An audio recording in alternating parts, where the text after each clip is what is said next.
Halo semua, kembali lagi di channel Naik Level. Pada video kali ini saya ingin membahas analisa saham KF ya atau Kimia Farma.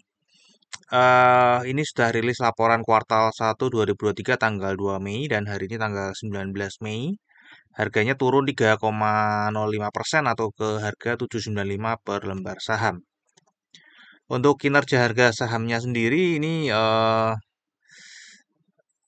menyentuh harga terendah setahun terakhir teman-teman ya. Jadi setahun terakhir itu 790 dan sekarang 795. Jadi rata-rata teman-teman ya mesti akan floating minus kalau megang saham KF ini. Ya, untuk year to date sendiri sudah minus 26,59% ya. Pernah tertingginya dari 1770 ya setahun terakhir. Nah, seperti biasa nanti kita akan membahas saham KF ini dari 4 analisa. Yang pertama dari fundamentalnya, ini kinerja, gambaran umum perusahaan seperti apa, kemudian kinerja secara umumnya seperti apa, kemudian dari seasonality, biasanya bulan-bulan apa saja saham ini naik atau turun, kemudian dari analisa bandarmologi, ya, perpindahan sahamnya selama setahun terakhir dan siapa penguasa supply-nya, mesti kita tahu. Kemudian dari technical, kita kira-kira arah harga sahamnya akan kemana. Oke, langsung aja kita akan masuk ke company background ya. Jadi Kimia Farma ini atau KF ini mestinya teman-teman sudah tahu ya. Ini kalau teman-teman tahunya mesti apotek gitu ya teman-teman ya. Jadi ini perusahaan bergerak di bidang dia produksi, mengolah, memasarkan dan distribusi ya bahan-bahan kimia, farmasi, biologi dan bahan lainnya atau ya untuk farmasi lah ya. Ini sudah listing di bursa 2021 2001 sorry 2001 ya dengan IPO price-nya 200, nggak pernah ada stock split atau reverse stock. Jadi kalau teman-teman pegang dari IPO sampai hari ini itu sudah naik 397, sorry bukan sudah naik ya, nilainya jadi 397,5% ya dari harga IPO. Nah, ini kira-kira teman-teman ya, pemain farmasi terbesar di Indonesia ya, dengan bisnisnya yang end to end. Tadi ya, memproduksi dan mengolah, mendistribusi dan retail. Jadi ada manufakturnya, buat sendiri gitu kira-kira ya. Habis dibuat, didistribusikan.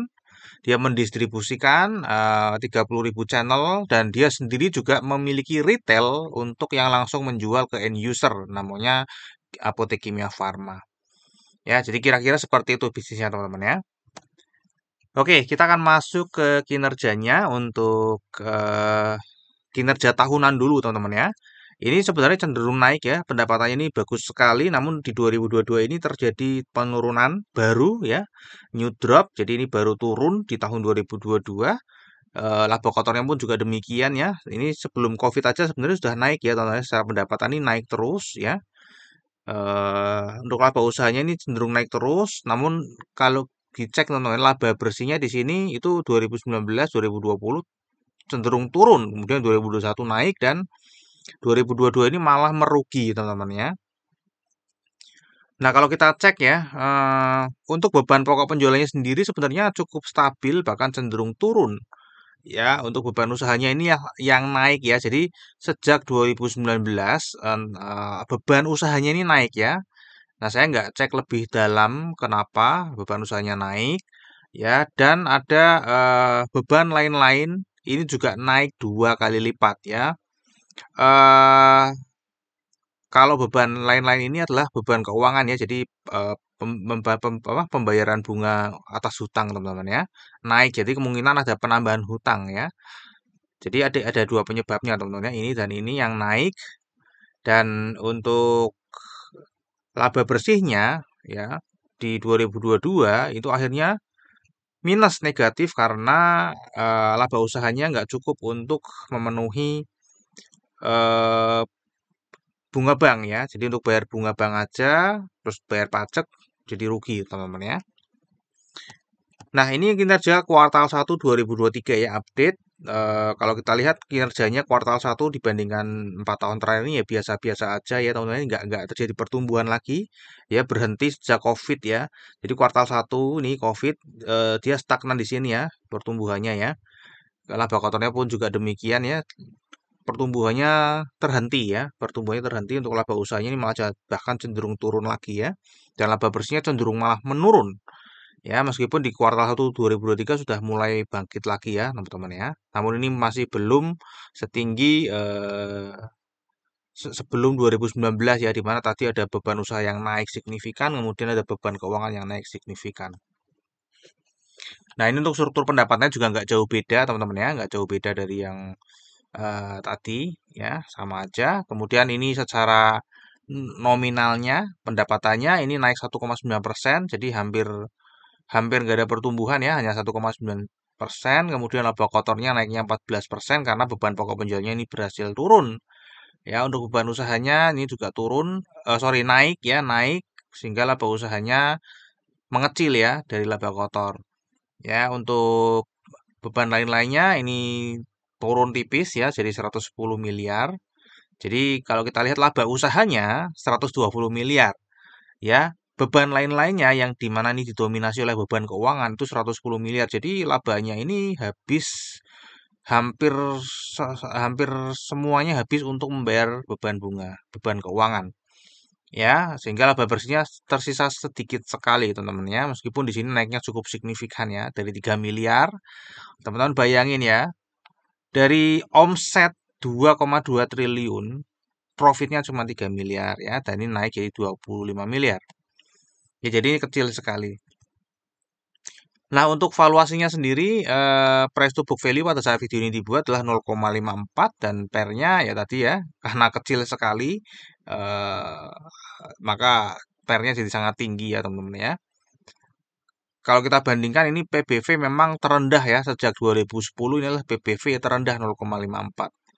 Ya, untuk PE ratio ini tinggi sekali ya 2860 di grafiknya agak cukup. Ya, untuk ROE-nya sendiri ini masih negatif ya untuk trailing 12 bulan terakhir ya sehingga earning yield-nya kita itu tetap negatif teman-teman ya. Jadi ini perusahaan masih rugi kalau kita beli saat ini ya tentu saja dengan kondisi yang saat ini mahal harganya. Namun kalau teman-teman memprediksi pendapatan tahun-tahun ke depan ya itu silakan ya. Tapi untuk kondisi saat ini di data saat ini ya ini mahal. Untuk dividen sendiri di sini tidak rutin ya, meskipun cukup sering namun tidak rutin membagi dividen ya. Terakhir yieldnya ini 2,05% jika dibandingkan harga saat ini ya 2021. Untuk 2022 sendiri karena negatif ya mestinya tidak akan membagikan dividen di 2023 ini. Untuk seasonality kalau kita lihat di sini berpotensi naik ada di bulan Juli, Agustus dan kuartal 4 nanti ya. Namun kalau kita lihat secara tahunan ini lebih cenderung turun ya sahamnya daripada naik. Namun kalau sekali naik dalam 1 tahun dia pasti bagger ya. Kalau kita lihat ya 2014 naik dia bagger. Ya 2016 dia naik dia bagger. 2020 naik dia bagger ya. Kemudian dia turun. Jadi kalau sekalinya naik dia biasanya 1 tahun itu bagger. Namun cenderungnya eh, lebih banyaknya turun ya. Tapi sekali naik dia biasanya bagger nih. Nah, untuk secara bandarmologi sendiri ini pengendalinya adalah PT Bio Farma, di mana Bio Farma ini adalah BUMN. Jadi ini anak usaha BUMN, teman-teman ya. Dipegang publik 10% atau 562 miliar lembar saham. Ya, sorry, ini 562 juta ya, bukan juta ya, bukan miliar ya. 562 juta lembar saham ya. Untuk jumlah investornya sendiri di sini cenderung turun ya, teman-teman ya, namun fluktuatif ya. Nah, dari 287 sekarang 281 pernah naik ya Maret 292 namun ini turun lagi ya cukup drastis di bulan April penurunannya. Untuk investor asing di sini partisipasinya sangat kecil jadi bisa diabaikan saja. Nah, ini detailnya teman-teman ya, detail dari pemegang kepemilikan saham dan bagaimana perpindahannya setahun terakhir. Kalau kita lihat tadi 562 juta ini yang dipegang oleh publik ya jadi apa pengendali tidak ada urusannya dengan harga saham ya. Yang punya urusan dengan harga saham adalah kepemilikan publik ya. Ini dia sahamnya tidak diperjualbelikan di Bursa Efek Indonesia. Nah, kalau kita lihat strukturnya ini cukup cukup apa ya? Kurang bagus sebenarnya ya, teman-teman ya. Kenapa? Karena pemilik dominannya hanya dua, teman-teman ya. Dan itu lokal semua ya. Investor asing tadi partisipasinya kecil dan kepemilikannya sangat kecil, jadi kita abaikan saja. Ya, kalau kita lihat dominasinya hanya dikuasai oleh dua ya. Yang satu pemain besar, oh bukan pemain besar, uang besar, di mana ini insurance, ya. Kemudian yang kedua adalah investor retail lokal. Ya, jadi hanya dua ini saja teman-teman ya. Uang besar lainnya itu sangat kecil ya, kepemilikannya porsinya. Sehingga ini kalau misalnya insurance mau buang barang, mau nggak mau, ya apa? Susah ya, karena nggak ada pemain besar yang mau masuk di saham ini ya teman-teman ya. Ini kecil-kecil sekali ya. Jadi kalau mau lepas ini harganya pasti akan turun dan kalau kita lihat di sini dia memang lepas ya, lepas barangnya beberapa bulan terakhir. Kemudian investor retail lokal ini juga mengurangi ya, mengurangi tipis ya. Dulu sempat turun banyak, kemudian ini naik lagi, namun ini turun lagi ya. Secara kepemilikan ini juga turun, teman-teman, ya, turun tipis. Jadi ini apa ya? Demand-nya cukup sulit ya teman-teman. Demand-nya cukup sulit perpindahan sahamnya sehingga kalau misalnya ada mau buang barang harganya akan sensitif sekali untuk turun ya untuk KF ini ya. Kecuali ada sentimen positif dari sisi fundamentalnya sehingga ada pemain atau uang besar lainnya yang tertarik untuk masuk di saham ini teman-teman ya. Jadi itu tinggal tunggu aja.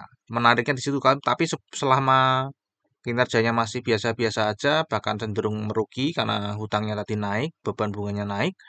Ya, berharap aja ini insurance tidak akan lepas. Kalau ini lepas ya harganya akan roboh teman-teman. Apalagi kalau investor retail lokal juga lepas. Yang beli yang nampung-nampung ini nggak tahu ya, ini kecil-kecil sekali teman-teman ya. Mereka beli mungkin karena turun-turun terus harganya ya, bukan karena melihat fundamentalnya. Jadi mereka hanya menampung, bukan mengakumulasi secara besar-besaran, hanya menampung harga saham yang dijual. Oke, jadi sedang distribusi teman-teman ya untuk setahun terakhir. Kalau kita lihat juga dari tanggal 1 sampai 19 ini terlihat juga sedang distribusi secara besar ya. Harganya turun terus teman-teman ya, harganya turun terus. Ini di sini juga broker summary distribusi secara besar-besaran teman-teman ya. Nah, untuk teknikal sendiri ini kelihatan sekali sedang downtrend ya. Harganya cenderung turun terus. Ya, kira-kira harganya akan ke arah mana? Ini likuiditasnya juga tidak cukup bagus ya, karena tadi ya, karena uang besarnya itu cuma insurance sama investor retail lokal. Ya, nggak ada uang besar lain yang dominan di saham ini, jadi likuiditasnya juga kecil. Oke, jadi ini kira-kira harga sahamnya akan ke mana nih arahnya ya? Mana ini? eh Ini akan turun ya, kemungkinan dia akan menuju ke 750 ya. Namun dia akan naik, namun kayaknya nggak mungkin akan sampai ke 975, mungkin akan ke sini 900-an. Dia akan turun lagi ya, targetnya mungkin bisa mencapai ke 550. Ini support sudah lama sekali nih ya, garis support saya tarik panjang sekali ya teman-teman ya, karena sudah lama nggak menyentuh harga itu. Jadi kemungkinan besar dia akan tembus atau breakdown lagi ke all time low-nya lagi di setahun terakhir ya teman-teman. Oke, ini dari analisa teknikalnya teman-teman ya. Terakhir kita akan bahas risamnya. Tadi secara fundamental kinerja kinerja jangka panjangnya tahunan maupun kuartal satu itu memang cenderungnya naik ya untuk secara jangka panjang. Meskipun tadi secara tahunan ada penurunan ya, new drop. Jadi baru saja turun ya di tahun 2022 ya, namun di 2023 sudah naik lagi tadi kinerja jangka panjangnya sudah naik, namun tipis sekali naiknya. Valuasi masih mahal ya pada saat video ini dibuat, tidak rutin bagi dividen dan 2022 itu rugi jadi tidak mungkin akan bagian dividen. Untuk seasonality ini ada potensi naik di bulan Juli, Agustus dan di kuartal 4 ya. Untuk bandarmologi dari setahun terakhir sedang terlihat distribusi, bulan Mei ini juga terlihat distribusi. Dan teknikalnya tadi sedang downtrend. Terakhir, disclaimer ya, jadi analisa yang saya bagikan di YouTube ini adalah analisa saya pribadi yang tentu saja juga bisa salah. Ini bukan merupakan ajakan jual atau beli saham KF ya teman-teman. Jadi kalau teman-teman pengen membeli atau menjual saham KF, silahkan tetap wajib melakukan analisa sendiri. Jadikan video saya ini hanya sebagai second opinion saja ya. Oke, mungkin sampai di sini dulu analisa saham KF. Semoga bisa bermanfaat buat teman-teman. Kita akan ketemu lagi di video yang berikutnya.